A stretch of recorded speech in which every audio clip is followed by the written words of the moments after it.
좋은 주제로 하나님 말씀을 나누고자 합니다.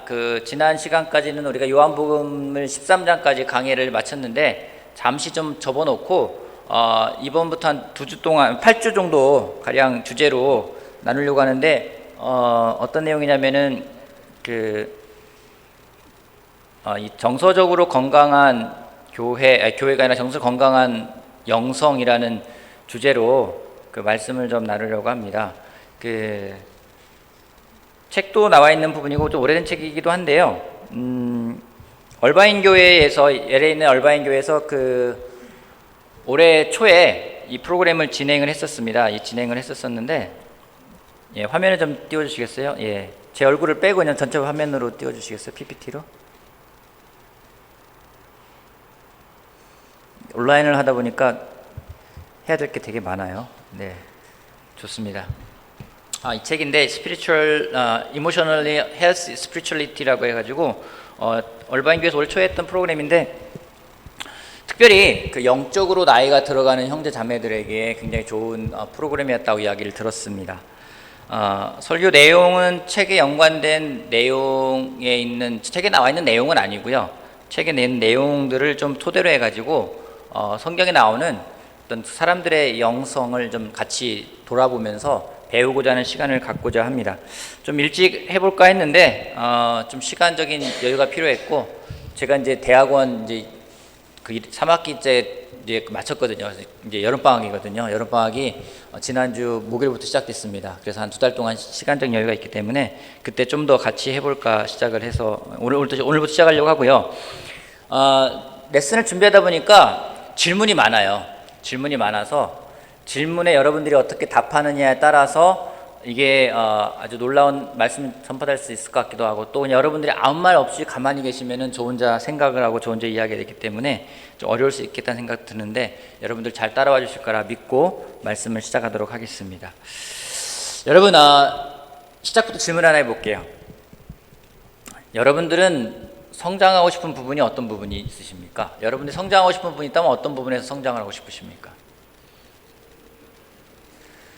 제가 예배 전에 오늘 오는 사람들한테 질문 많이 할 테니까 답을 해달라고 이야기를 드렸는데 여러분들 한번 생각을 좀 해야 될 질문인 것 같아요. 여러분들이 성장해야 될 부분이 있다면은 그 부분은 어떤 부분에서 성장해야 될 것 같습니까?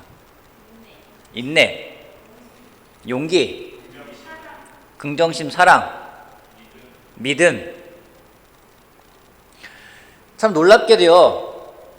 여러분들이 성장하고 싶은 부분이 어떤 부분이십니까? 우리 국현이는 어떤 부분 성장하고 싶어요? 키. 자, 우리 한나는 어떤 부분 성장하고 싶어요? 성적. 그렇군요. 되게 나이가 어린 친구들한테 물어보면 외적인 거에 대한 성장을 이야기합니다. 하지만 우리 어른들, 이제 40대가 되어가는 어른들의 경우에는 여러분들 키가 더 크길 바라는 사람은 별로 없을 거고 이미 포기했으니까 여러분들의 어떤 부분 성적이 더 향상되길 바란다 이런 부분들도 별로 없을 것 같고 대개는 아까 말했듯이 인내라든가 아니면 사랑이라든가 어떤 이런 정서적인 부분의 성장을 원한다라는 겁니다. 정서적인 성장, 어떤 부분은 감정적인 부분에서 성장이 이루어지지 않는다면은 생각해 보세요. 여러분들의 감정적인 부분에 성장이 없어요. 그러면 여러분들은 굉장히 감정적인 사람밖에 될 수가 없습니다. 그런 부분에서 변화가 없다면 아무런 변화가 일어나지 않을 것입니다. 우리는 감정적인 부분이라든가 정서적인 부분을 그다지 중요하지 않게 생각하는 성향이 있습니다. 특별히 나이가 들으신 어르신들, 우리 부모님 세대들은 워낙에 삶이 어렵기 때문에 먹고 사는 것이 어렵기 때문에 그런 부분에서 생각할 수 있는 겨를이 별로가 없었습니다. 그런 부분들은 좀 자체해놓고 일단은 먹고 살아가는 생존적인 부분에서 굉장히 필요가 많았기 때문에 그런 부분들에 대한 좀 많은 부분은 좀 등한시했던 부분이 사실입니다. 근데 그러한 부분들이 우리들한테도 대물림이 된다는 거예요. 그러다 보니까 우리가 정서적으로 성장하는 부분에서 그만큼 중요하게 생각하지 않게 되는 경우가 있습니다. 결과가 좋으면 좋은 거지라는 생각을 하게 되는 경우도 있습니다. 이런 부분들이 또 우리 아이들에게 또 전파가 됩니다. 그래서 아이들의 마음이라든가 어떤 생각이라든가 이런 것보다도 결과가 좋으면 돼 라는 생각들이 심어주게 되는 것 같아요. 사회가 그렇게 가고 있는 부분도 있습니다. 그러다 보니까 돈이면 최고야, 나는 커서 어떤 건물주가 될 거야, 이런 아이들의 꿈들이 나오는 것이 어른들의 영향이라고 저는 생각을 하게 됩니다. 이런 부분들은 우리들의 영적인 부분에도 엄청난 영향을 주고 있는 것은 사실입니다. 우리는 정서적으로 성장하지 않은 사람들에 대해서 하는 말들이 있습니다. 감정적으로 성장하지 않고 그런 부분들이 굉장히 어릴 때 나왔던 반응들을 나오는 사람들 보고 우리가 뭐라고 하는지 그 사람은 미성숙하다라는 말을 쓰게 됩니다. 다른 말로 감정적이다라는 겁니다. 자기 감정에 충실해서 쉽게 화를 내거나 쉽게 좋아지거나 쉽게 짜증을 내거나 하는 부분들이 나온다라는 겁니다. 그런 사람들에게 안정감이라는 건 없습니다. 우리의 몸은 저절로 성장해 갑니다. 하지만 우리의 감성은, 우리의 정서적인 부분은 저절로 성장하지 않습니다. 이 부분에 대해서 앞으로 2달 정도의 시간 동안에 같이 배워보고 생각해보는 시간을 갖고자 합니다. 그래서 오늘은 정서적으로 건강하지 않았던 한 인물, 그 사람을 보면서 우리가 또 이 사람을 통해 배울 것은 무엇인가를 좀 생각하려고 하는데요. 첫 번째는 정서적으로 건강한 영성 첫 번째 시간으로서 오늘은 사울의 영성에 대해서 같이 배워보는 시간을 갖고자 합니다. 사울의 영성. 질문 하나 하겠습니다. 질문 많다겠죠? 정서적으로 건강하지 못한 사람의 증상은 어떤 게 있을까요? 관계가 안 좋다. 불안하다. 비교를 잘한다. 정서적으로 건강하지 않은 사람이 표출되는 영적인 성향, 영적인 성품은 또 어떻게 나올까요? 화를 낸다. 질투한다.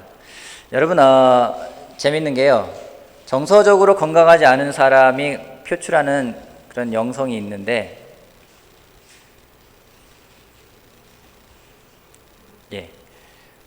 하나님께로부터 도망치고자 하나님을 이용한다라는 거예요. 첫 번째 증상이 이거라는 거예요. 여러분, 이런 말씀 들어본 적 있습니까? 하나님께로부터 도망치고 싶어서 하나님을 이용한다. 아침에 우리 아내한테 이야기했더니 떠오르는 말이 있대요. 부모님으로부터 도망치기 위해서 부모님을 이용한다. 좀 이해가 될 수 있을 것 같아요. 하나님께로부터 도망치고자 하나님을 이용하는 것이 정서적으로 건강하지 못한 사람들의 영성의 첫 번째 특징이라고 합니다. 좀 구체적으로 예를 들면 이런 것들이에요. 하나님이 아닌 자신의 만족을 위해 하나님의 일을 하는 겁니다. 하나님을 위해 일을 하지만 결국 자기를 위한 일이 되는 거예요. 또 어떤 것이 있는지 하나님이 요구하시지 않은 일을 그분의 이름으로 한다라는 겁니다. 왠지 하나님의 이름으로 하는 거예요. 여러분, 옛날에 많은 그런 우를 범하지 않았습니까? 전쟁을 하는데 십자군 전쟁, 하나님 원하는 게 아니에요. 근데 하나님을 원한다는 식으로 이야기를 하게 되는 겁니다. 또 하나는 하나님의 뜻에 복종하기보다는 내 뜻을 이뤄달라고 기도하는 겁니다. 기도를 하는데 내 뜻이 막 관철돼야 되는 거예요. 이런 부분들이 특징으로 나오는 겁니다. 또 좋은 평판을 얻으려고 그리스도인의 미덕을 보여줍니다. 크리스찬으로서 미덕을 보이는 이유가 좋은 평판을 받고 싶은 것들입니다. 또 하나는 말씀을 통해 하나님의 진리에 집중하기보다는 말씀을 통해서 내 두려움이나 해결되지 않은 문제에 초점을 맞춘다라는 겁니다. 콰이트함을 하면서 하나님 말씀에 집중하는 것이 아니라 내 문제에 집중되어 있는 거예요. 하나님 말씀이 내 문제를 해결하기 위한 돌파구로서 초점을 맞춰간다는 것이 하나님께로부터 도망치고자 하나님을 이용하는 사람들의 특징이라는 겁니다. 다른 사람을 판단하고 폄하하는데 하나님의 말씀을 사용하는 것도 또한 마찬가지입니다. 마지막으로 이거의 한 예로서는 삶의 중대한 변화를 요구할 것 같은 상황은 피하고 나의 목적에 맞는 성경의 진리만을 선택적으로 수용하고 선택적으로 받아들인다는 겁니다.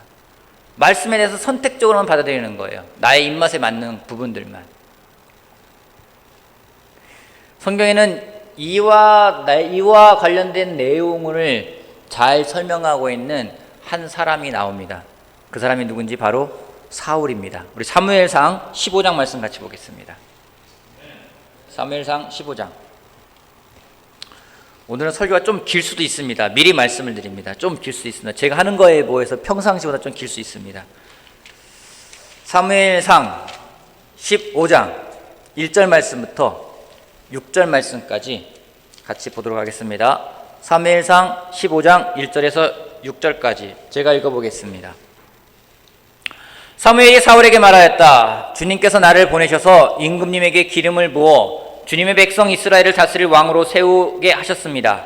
이제 주님께서 하시는 말씀을 들으시기 바랍니다. 만군의 주가 말한다. 이스라엘이 이집트에서 나올 때에 아말렉이 이스라엘에게 한 일, 곧 길을 막고 대적한 일 때문에 아말렉을 벌하겠다. 너는 이제 가서 아말렉을 쳐라. 그들에게 딸린 것은 모두 전멸시켜라. 사정을 보아주어서는 안 된다. 남자와 여자, 어린아이와 젖먹이, 소떼와 양떼, 낙타와 나귀 등 무엇이든지 가릴 것 없이 죽여라. 사울이 백성을 불러 모으고 들라임에서 그 수를 세하려 보니 보병이 20만 명이었다. 유다에서 온 사람도 10,000명이나 되었다. 사울은 아말렉 성읍에 이르러서 물마른 개울에 군인들을 매복시켰다. 사울이 겐 사람들에게 경고하였다. 당신들은 어서 거기서 떠나시오. 내가 아말렉 사람들을 칠 때 당신들을 함께 치지 않도록 그들 가운데서 떠나시오. 당신들은 이스라엘 자손이 이집트에서 올라올 때에 그들에게 친절을 베푼 사람들이요. 그러자 겐 사람들이 아말렉 사람 가운데서 빠져나갔다.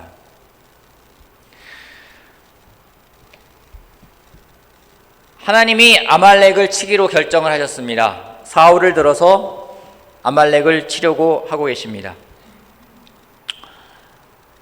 근데 사울을 보게 되면은 그에게 있어서 정서적으로 건강하지 않은 부분들을 많이 볼 수가 있습니다. 또 정서적으로 건강하지 않음이 어떻게 영적인 것에 영향을 주었는지를 잘 알려주는 대표적인 인물이 사울이라고 생각을 합니다. 여러분, 사울은 영적으로 성숙한 사람이 아니었습니다.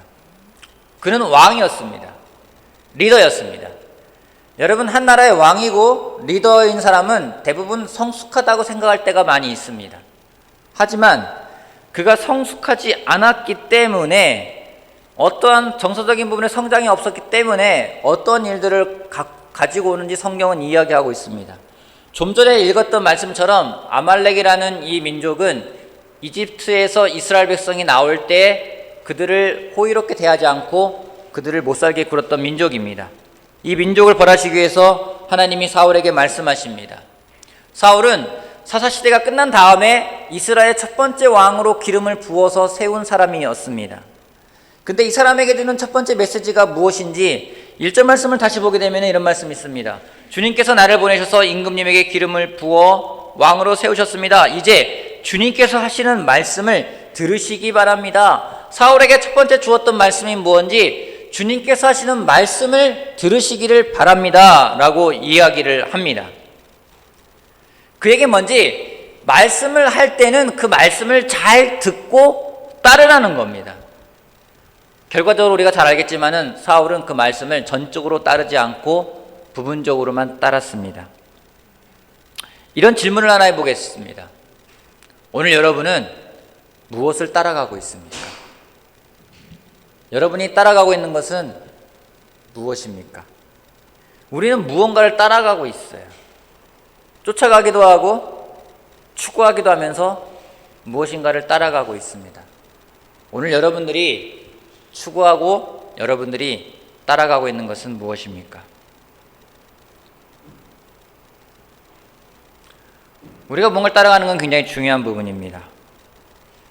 제자가 될 수 있었던 첫 번째 이유가 무엇인지 우리는 예수님의 말씀을 따라갔기 때문입니다.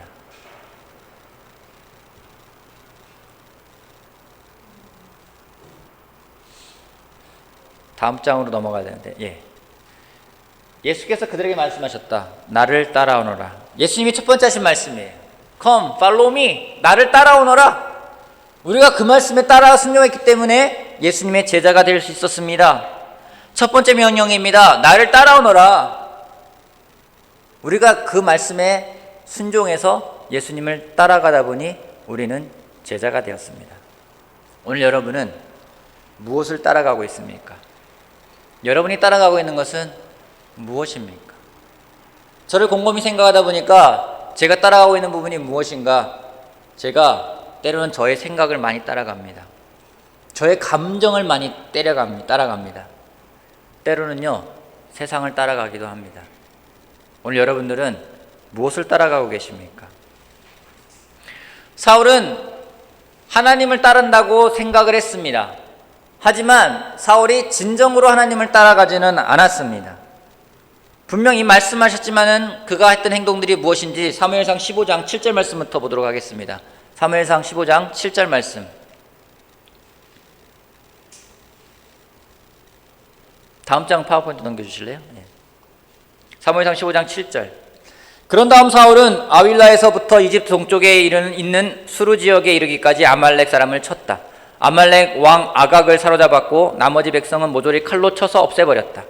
그러나 사울과 그의 군대는 아각뿐만 아니라 양떼와 소떼 가운데서도 가장 좋은 것들과 가장 기름진 짐승들과 어린 양들과 좋은 것들은 무엇이든지 모두 아깝게 여겨 진멸하지 않고 다만 쓸모없고 값없는 것들만 골라서 진멸하였다. 주님께서 사무엘에게 말씀하셨다. 사울을 왕으로 세운 것이 후회된다. 그가 나에게서 등을 돌리고 나의 명령을 따르지 않는다. 그래서 사무엘은 괴로운 마음으로 밤새도록 주님께 부르짖었다. 사울이 아말렉을 칩니다. 분명 하나님은 모든 것들을 다 없애라고 했는데 사울은 좋은 것들은 남겨두었습니다. 이런 질문 해보겠습니다. 왜 사울은 하나님 말씀에 전적으로 따르고 전적으로 순종하지 않았던 것일까요? 왜 사울은 하나님 말씀을 다 따르지 않았던 것일까요? 제가 분명히 안 왔던 것일까요? 라고 올려서 질문을 했습니다. 인터넷으로 보시는 분들은 답글을 쓰셔도 괜찮습니다. 왜 사울은 하나님의 말씀에 순종하지 않았을까요?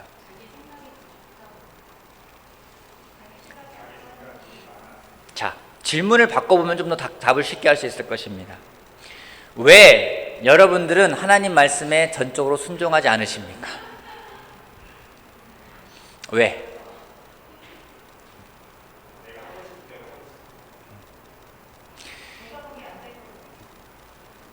사울이 하나님에게 순종하지 않았던 이유와 우리가 하나님에게 순종하지 않았던 이유가 별반 다를 바가 없어요.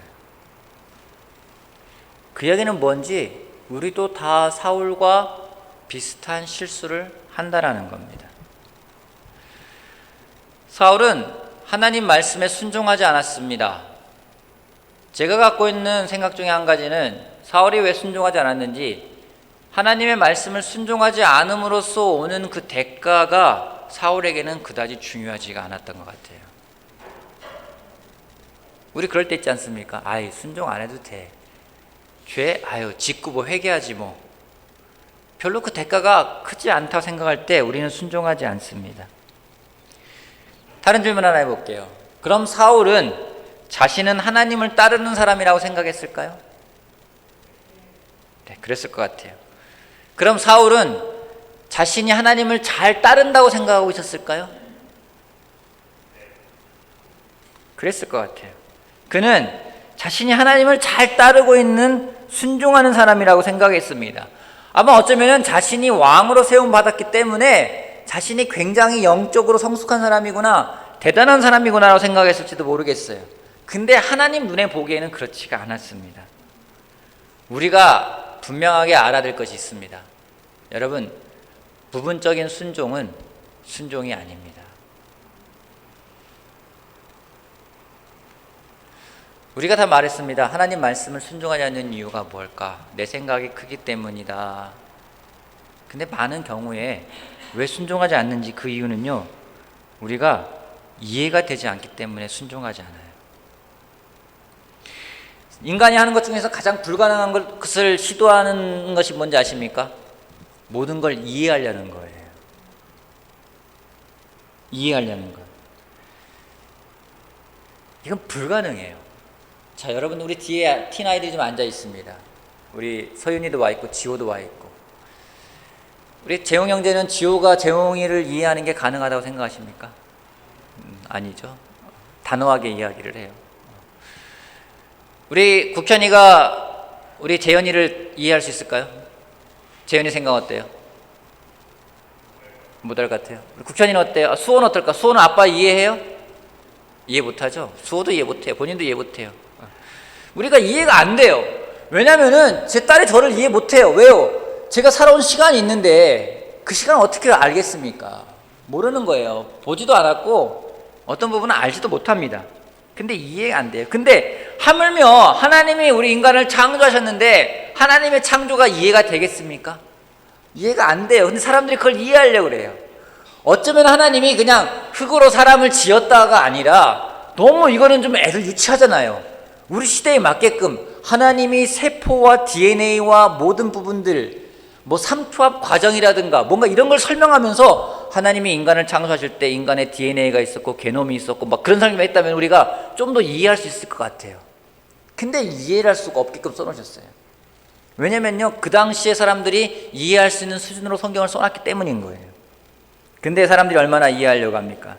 여러분 왜 이해하려고 하는지 아십니까? 사람들이요, 이해가 되면은 뭔가 그걸 할 수 있다 생각하기 때문이에요. 이스라엘 백성들이요, 하나님에 대해서 이해가 되지 않았습니다. 특별히 사울은요, 하나님이 말씀하신 게 이해가 되지 않았어요. 이 좋은 게 있는데 이 좋은 걸 왜 다 죽이라고 그래? 이 아까운 거를 왜 다 버리라고 그래? 이해가 안 되는 거예요. 이해가 안 되니까 순종하지가 않은 겁니다. 여러분, 이스라엘 백성이 하나님이 하시는 말씀이 이해가 되어서만이 다 행동한 것이 아니라 이해되지 않았지만 순종했기 때문에 얻었던 것들이 참으로 많습니다. 하나님이 이스라엘 백성들에게 먹지 말라고 한 게 있어요. 뭔지 아십니까? 돼지고기 먹지 말라고 했어요. 여러분들, 오늘 여러분들에게 돼지고기 먹지 마세요. 그럼 여러분들은 이해하겠습니까? 이해가 안 돼요. 솔직히는요. 어떤 사람은 세상에서 가장 맛있는 것이 삼겹살이래요. 삼겹살 얼마나 맛있어요. 그잖아요.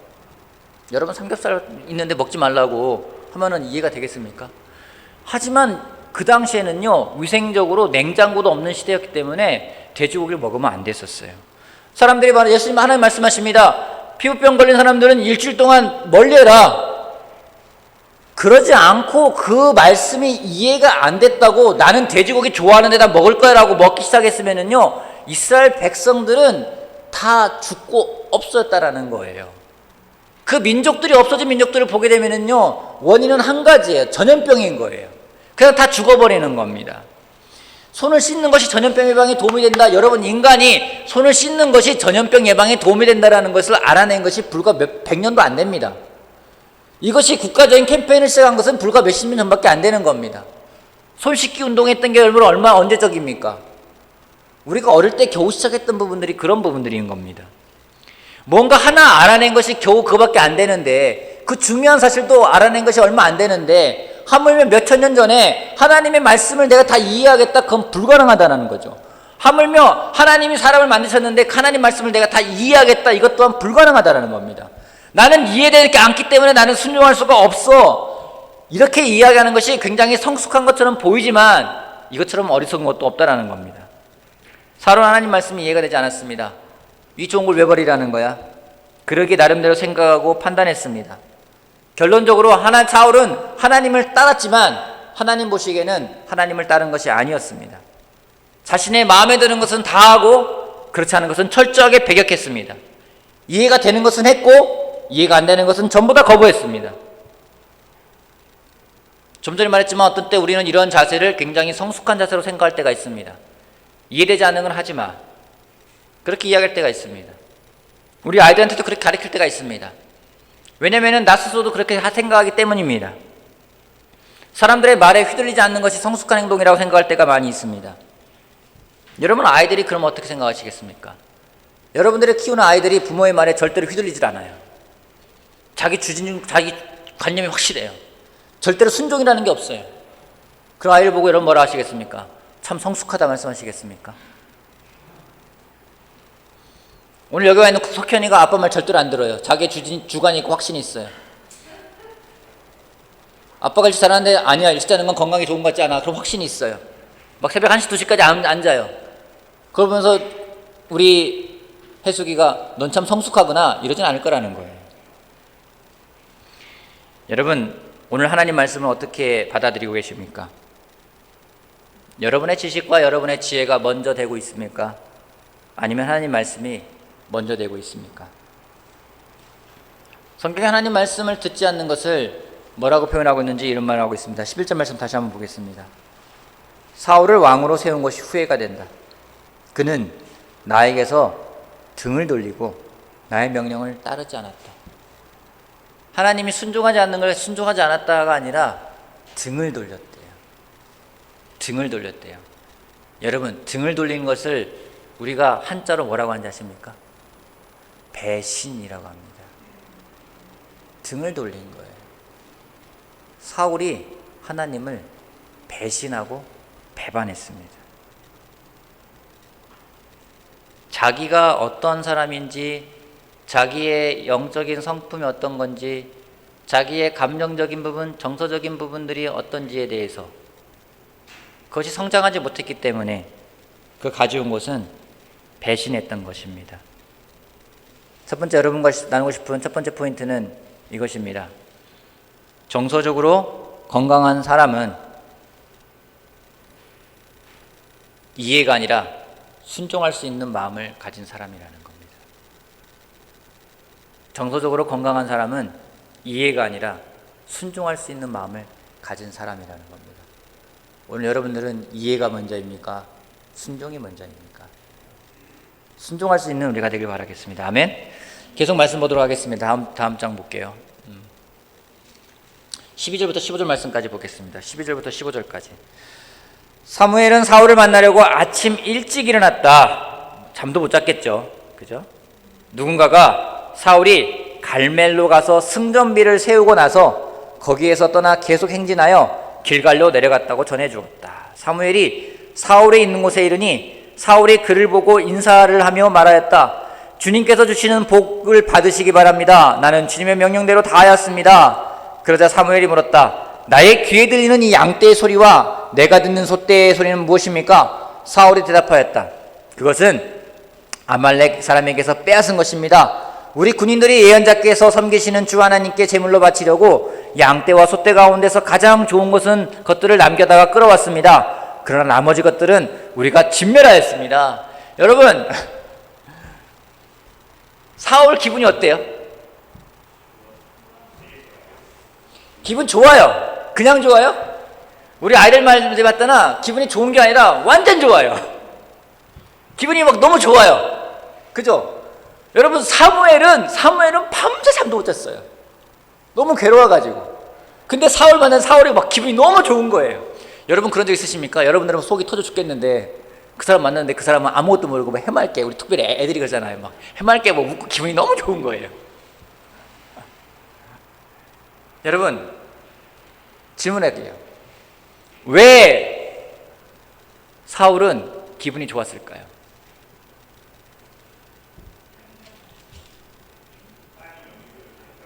하나님 명령대로 다 했기 때문에. 또요. 하나님한테 칭찬받을 것 같으니까. 소와 나귀를 데리고 왔으니까. 예전에 제가 알고 있는 한 아이가 있었어요. 이 아이가 초등학교에 들어가서 처음 수학 시험을 봤습니다. 수학 시험 봤는데 아이가 막 기쁘게 시험지를 들고 막 뛰어는 거예요.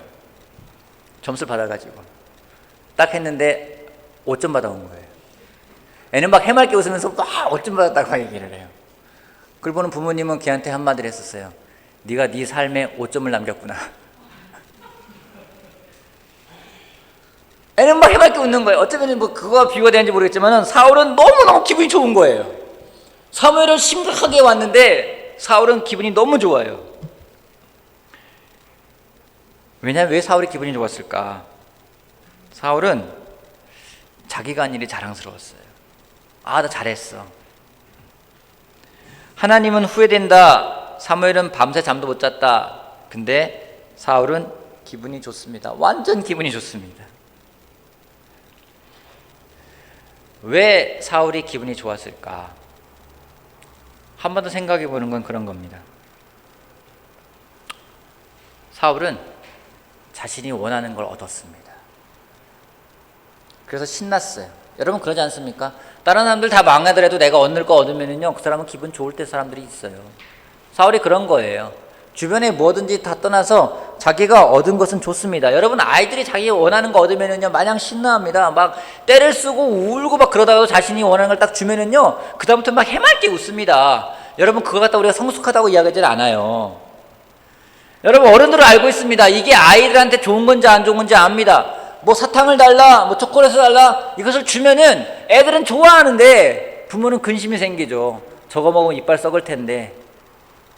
어쩌면 그런 것 같아요. 하나님은 근심스럽고 후회스럽고, 사무엘은 그것 때문에 잠도 못 자고 밤새 고민했는데, 사울을 만났는데 해맑게 웃으면서 너무나 기뻐하는 걸 보면은 사무엘이라면 너무나 힘들었을 것 같아요. 우리도 마찬가지입니다. 우리가 하나님에게서 오는 순종의 기쁨보다 우리가 원하는 것을 얻는 기쁨을 더 추구할 때가 있습니다. 많은 경우 그렇습니다. 기도도 마찬가지입니다. 내가 원하는 것을 얻기 위한 기도를 하고 그것이 왔을 때 좋아하면서 그것이 하나님의 축복이라고 생각을 하고, 그렇지 않으면 짜증을 냅니다. 정서적으로 건강하지가 못한 것입니다. 사울은 자기에게 집중되다 보니까 하나님에게 큰 문제가 사울에게는 작은 문제였었습니다. 여러분, 우리 그럴 때 있어요. 하나님 보시기엔 심각한 건데 우리가 볼 때는 뭐 그거 대수롭지 않잖아. 거짓말하는 거예요. 뭐 할 수 있지 뭐. 대수롭게 생각하지 않아요. 우리가 죄를 짓는 부분들이요. 어떤 부분은 거짓말하거나 음란한 걸 보거나 아니면 무엇인가 질투를 하거나 미워하는 거나, 우리 마음속에 죄가 들어올 때 뭐 그게 대수롭지 않지 뭐, 다 살아가는 거지, 그렇게 생각을 할 때가 있다는 겁니다. 그리고 나머지 것들에 대해서 기뻐하고 즐거워하고 막 좋아한다라는 거예요. 자기가 얻어지니까. 여러분 어떻습니까? 여러분은 여러분의 의지와 하나님의 의지 가운데 무엇을 따라가고 있습니까? 하나님 말씀을 어떻게 받아들이고 있습니까?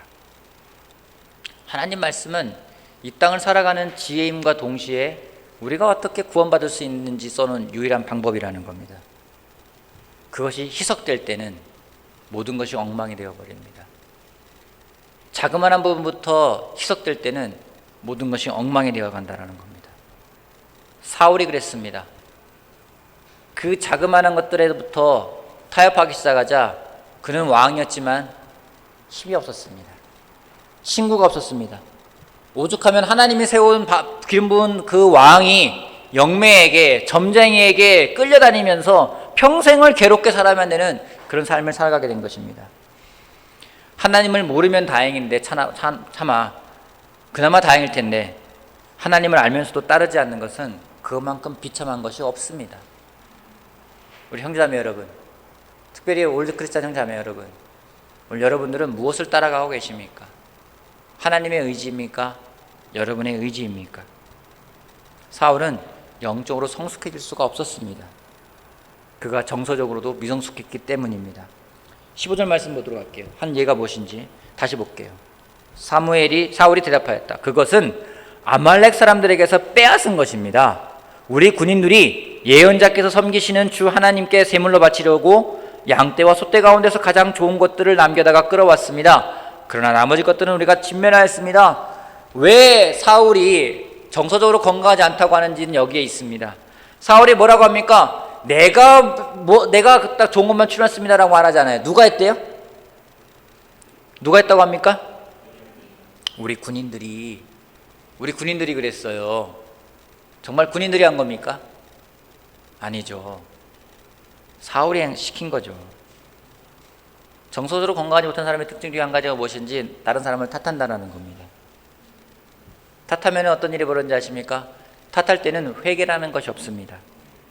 다른 사람을 탓하는 사람은 회개하기 정말 어렵습니다. 불가능합니다. 여러분, 어떤 문제가 발생했을 때 나한테 문제가 있는 거야 라고 생각한다면 희망이 있어요. 왜요? 바뀌면 되니까요. 내가 바꾸면 되니까요.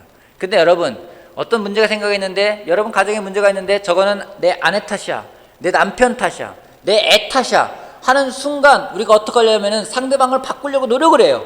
여러분, 우리가 깨달은 것이 한 가지 있어요. 우리는 사람을 바꿀 수가 없습니다. 여러분이 애를 쓴다고 애가 바뀝니까?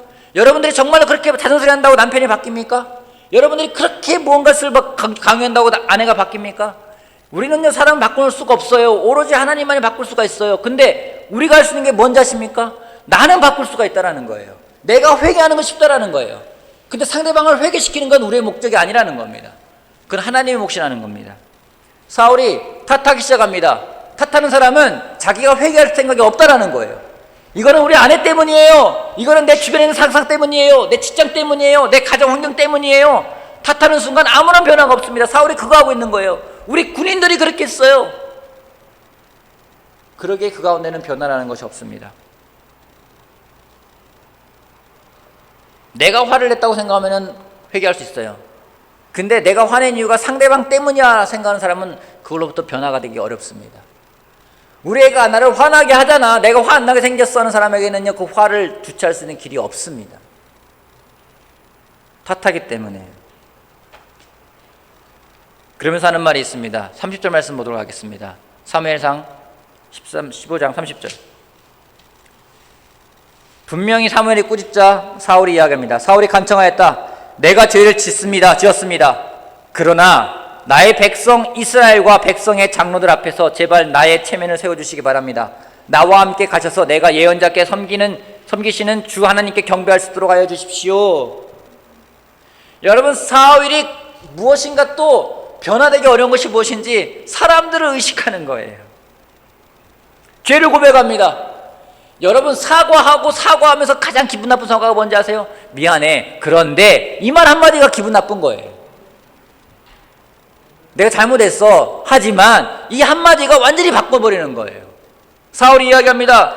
차라리 그냥 내가 주님께 죄를 지었습니다 하면 좋은데 그 다음 뭐합니까? 그러나. 왜 그러나 말이 나왔어요? 회개가 안 이루어지고 사람들을 의식하게 됩니다.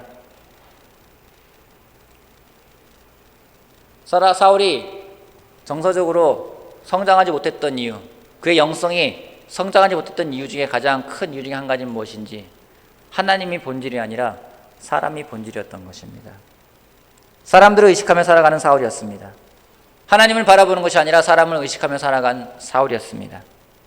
여러분, 우리가 아침에 때로는 저녁에 하루 중에 하나님과 시간을 보내는 경건의 시간을 보냅니다. 왜 조용한 곳에서, 왜 경건이라는 말, 왜 quiet라는 말을 쓰는 걸까요? 그 시간 하나님에게 집중하고자 하는 겁니다. 하나님에게 집중하겠다라는 거예요. 내가 하루를 살아가면서 자연스럽게 사람에게, 사건에게, 내 뉴스에 내 관심이 가겠지만 그 시간만큼은 내가 하나님에게 집중하겠다고요. 왜요? 하나님에게 집중했을 때에 내 마음을 보게 되고 내가 회개할 수 있기 때문이에요. 사울에게는 그런 것이 없었습니다. 사람들의 관심을 따라갑니다. 솔직히 이 부분은 저도 자유롭지가 못합니다. 저도 사람들을 의식해요. 내 설교에 어떻게 반응을 할까? 내 말에 어떻게 반응을 할까? 내가 한마디 하는 거에 어떤 반응을 할까? 내 표정이 어떤 반응을 할까? 여러분, 그것이 사람들을 자꾸만 의식하다 보니까 어떻게 되냐면요, 그 부분 바뀌지 않으면 그러한 부분들이 우리 아이들에게도 또 대물림 된다라는 거예요. 아이들 또한 사람들을 의식합니다. 왜 요즘 아이들이 그토록 외모나 그토록 사람들을 의식하는 걸까요? 어른들이 그걸 생각하고 그걸 의식하기 때문에요. 그런 가운데 변화라는 것은 없습니다. 우리는 사람 앞에 서는 것이 아니라 하나님 앞에 서야 되는 사람들임을 기억하는 것이 중요합니다. 하나님을 바라보지 않는 사람, 그 사람에게 정서적인 건강함은 없습니다. 그래서 두 번째 포인트는 그겁니다. 하나님을 바라보지 않고 사람을 보면 정서적인 건강함은 없습니다. 오늘 사울을 통해서 우리가 우리의 모습을 좀 본 것 같습니다. 우리의 모습이라 모르겠어요. 사울을 통해 제가 저의 모습을 봤습니다. 어떤 부분에서부터 바뀌어야 할지, 어떤 부분에서부터 시작해야 될지를 하나님이 말씀하셨다 생각을 합니다. 우리가 정말로 정서적으로 건강한 영성을 가져가는 사람들이 되기 위해서 사울이 우리에게 반면교사의 역할을 할 거라고 생각합니다. 그걸 통해서 잘 배우고 성장해서 앞으로 이 시간부터 시작되는 한 8주간의 시간 동안에 우리의 정서적인 변화가 일어나고 건강함이 일어나고 성장함이 일어나서 정말 더 건강한 영성, 하나님과의 좀 올바른 관계를 가져가는 우리들 한 명 한 명이 되기를 바라겠습니다. 마치겠습니다.